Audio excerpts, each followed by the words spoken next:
Welcome to Access Sportsnet. Lakers, driven by your Southern California Honda dealers. Chris McGee, James Worthy, Derek Fisher, Allie Clifton's going to join us in a little bit. Brez and Mike Trudell are down at Staples. Lakers lose to the Bulls, dominated from start to finish. Defensively, guys, the Bulls are elite. That's why they're a top 3 defense so far this season. Swarming. They're playing fast in transition, doubling AD every chance they got. They played great. They deserved this win. Outplayed the Lakers. They were plus 27 from three-point land tonight, James. Yeah, and I think the Lakers were, what, 18% from three? Yes, their worst of the year. And Fish talked about in pregame how critical it was for guys like Ellington and Monk and the Lakers to have that shot. Unfortunately, Chicago is the type of team that will take you completely out of your game. They put in a lineup that makes you adjust to a smaller lineup, and then surprisingly, they kick your butt, in the paint. They beat the Lakers, I think, 54-40 in the paint. They move the ball very well. Got a lot of assists, 31 assists tonight for the Bulls. The Lakers were only 18-19. So, yeah, this Chicago team, they're deadly. And so they don't let you play your game. You saw how Fish pointed out how they were double-teaming AD, not allowing him to get involved and get his easy bucket. So we saw, I'm not going to say they're upper echelon team, but they're a team they're going to be reckoned with DeRozan, Lonzo Ball playing well at the point guard. They're pretty good. LaVine, we know what he can do. They're quick and they're scrappy, and they're a really good defensive team. Jump in there, Fish. I mean, I think James laid out a lot of great points. I mean, we were talking a little earlier. I mean, as we look at this third quarter graphic, if we break down just the third quarter point differential for the Lakers, if just that quarter was better, and hopefully we can maybe put something together that would highlight. If the Lakers were just better in the third quarter, the difference in some of these losses that they've sustained already. Not that, over the course of a long season, new guy, all of the changes they're going through, they're not going to be consistent, right, in their performance. But to come out in the third quarter night after night after night after night and not be able to find a way to just bring the focus, the intensity, the effort, the execution, that's not just, figuring out rotations. Like there's something else that's holding the team back from being better to start the second half. Minus 89, third quarter point differential is the worst in the league. And that's what the conversation we were having while we were watching the game. And you brought up a great point. And you're like, what if you're just middle of the pack, 16th or 17th? You're probably 3 wins better, right? I mean, it's that brutal of a stat. And you're right. When it happens once in a while, you can blow it off. You can give excuses. But when you see it a lot, Big Game James, and it has kind of been a theme for this team, they got to look into it. I'm sure they are. Yeah, that's a little bit of a virus. If you cannot take a break, reboot, refresh yourself, coach give you a third quarter game plan, and you not be able to have the energy. Say if they have more energy at the beginning of the game than they do at the third. And we all know that the first and the third are vital, especially the third. If you have a lead, you want to enhance it. If you're need to get some buckets and, grab some defense, you do that. But that's been an issue with the Lakers all year long, and something they're going to have to address. And it's not all about the coaches. It's about the players, sometime meeting right there in that huddle before they go on the floor and saying, hey, guys, look, this is what we have to do. Hadn't gotten there yet. Fish, let's talk game plan for Chicago. Obviously, they like to play fast. They got the great defensive guards. They're not even without Vucevic so far as well in this game. They had a different big three that we will get to. But the doubling of AD and kind of forcing the Lakers to play a different way and shoot a ton of threes. And by the way, the Lakers were great from three just a day ago.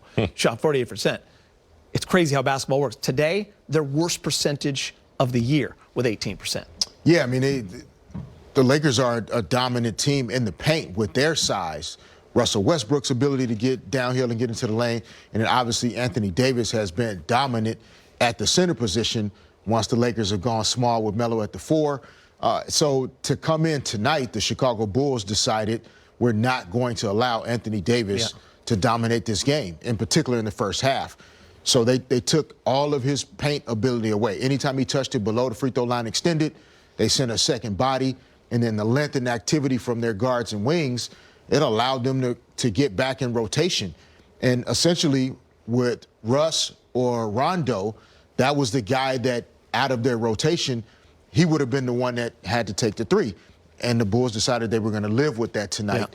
Yeah. And it worked out for him. AD got more aggressive in the third quarter, caught the ball basically at the nail. The Mavericks used to put Dirk Nowitzki in the middle of the floor. Harder to double team there. He made some mid-range jumpers, but never really dominated the paint the way the Lakers needed him to in order to get some easier opportunities. Yeah, he had a weird exit to the game as well. He was trying to put on his shoe, and the ref allowed the other team to continue to play. He yelled at the ref, and the ref, he knew he already had one T because he threw him out, as Billy said, emphatically, like he wanted to. It was a strange moment, right? Yes, definitely. It seemed quick for the situation. Yeah. Anthony doesn't. The ref was feeling himself right there. He's very excited. AD doesn't have that type of reputation. He's only been ejected one other time, I think, in his career. The team is getting beat badly. Yeah. Unless he's just completely undressing the referee in a really egregious way, I don't know if you just give him a second technical and throw him out of the game, especially because the play is going the other way. Yeah. So just let AD chirp and just run down the court, leave him down there with his shoe off. Ridiculous. But to throw him out of the game, from our vantage point, it didn't seem necessary. The big three for the Chicago Bulls. Did you want to comment on that or no? You're good. Nobody comes to see the referees. The minute I start talking about it, I know you don't want to. Lonzo, DeRozan, and LaVine combined for 91 points. 15 threes between the three of them. Lonzo Ball had himself a day, season high 27, 7 of 10 from three, and I'm sure that felt good in the city where he was raised and the team that drafted him. We will start with DeMar DeRozan, though. How about the season he's having for the Chicago Bulls? 38 points on 15 of 23, 2 of 5 from three. And James, it's the fourth game this month he's had more than 35. This month. Not surprised. He's a groomed veteran player that that knows his game. Can't be defended. Hard to double team because he has the mid-range game under control all the time and can put the ball on the floor and finish in traffic with contact. So he did it everywhere he's played, and so I'm not surprised at all that he's getting the numbers that he's getting with Chicago. Yeah, I mean, I think, DeRozan showed, without LeBron on the floor. Yeah, I think we talked tonight about Trevor Ariza not, having been in action yet. Like, the Lakers just didn't have anybody other than I thought Bazemore came into the game for a couple minutes and created some problems with his activity and length, but it was too late at that point. I thought DeMar DeRozan, right from the tip, he just felt comfortable, and he felt like he could get anywhere on the floor, and really efficient in the way he got his points tonight. How impressed were you with Lonzo tonight on both sides of the ball? I love Lonzo Ball. I mean, I thought when he came to the Lakers, it was a lot of hype, a lot of pressure on the kid. He had a lot of growing to do. He has grown through that maturation process and landed in Chicago.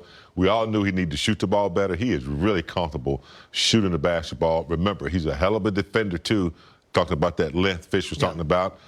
They swarm. They get in the gaps. They're a tough team, and led by Lonzo. He's under control, really cool, calm, and collected right now in his career. And so I like the way he's arrived, shooting that three. And, I see him during timeouts. He's talking to DeRozan. He's going around communicating with guys, talking to the coach. He's becoming a floor general. I think his future is really bright. And, I mean, me, I got to give some love to the coach at some point. Mm-hmm. Billy Donovan, there was a point when he was in Oklahoma City where people were starting to whisper about how much longer he was going to have that particular job. Yeah. And then when Billy Donovan and Thunder decided to mutually part ways, I don't think anybody assumed what was next for Billy Donovan. There were some rumors that he was maybe thinking about going back to the college game. Mm-hmm. He gets the Chicago job, and we're still not sure, well, the roster isn't really a championship roster. Maybe they can make some moves. he now has a group of guys. Yep. If you think about the way he played the game himself, scrappy, tough, Yep. hard-nosed, get after people, he has a roster full of guys that like to play that way. And if they're healthy and playing with the confidence that they showed tonight, it's a really interesting team to defeat in the Eastern Conference playoffs. You have to beat this team 4 times. When you bring Vucevic into the fold, and now you add that threat as well, and a legit big, and a guy that can score inside and out, they top 4 team in the East, in your opinion? The way they look tonight, yes. Yeah. I think a little more depth in the front court Gotcha. would probably be needed to get out of the East. Like, you know, you need big bodies to face Giannis, to face Kevin Durant. Yeah. You're going to have to guard Joel Embiid, you know, Bam Adebayo. Like, there's some guys with a little bit of size in the East. And 4 maybe good teams right there. I'm you just forgetting named. somebody, Julius Randle and the Knicks. Like, they don't have enough maybe strength up front. But tonight they showed they can make up with their activity and speed any strength that they're lacking. Yeah. These guys are flying around the court. Fun to watch, too. And yes, really fun to watch. All right, THT led the Lakers with 28 points. You speak with Mike in the media. Taylor, first of all, so back-to-back for you, and of course you hadn't played since early October, played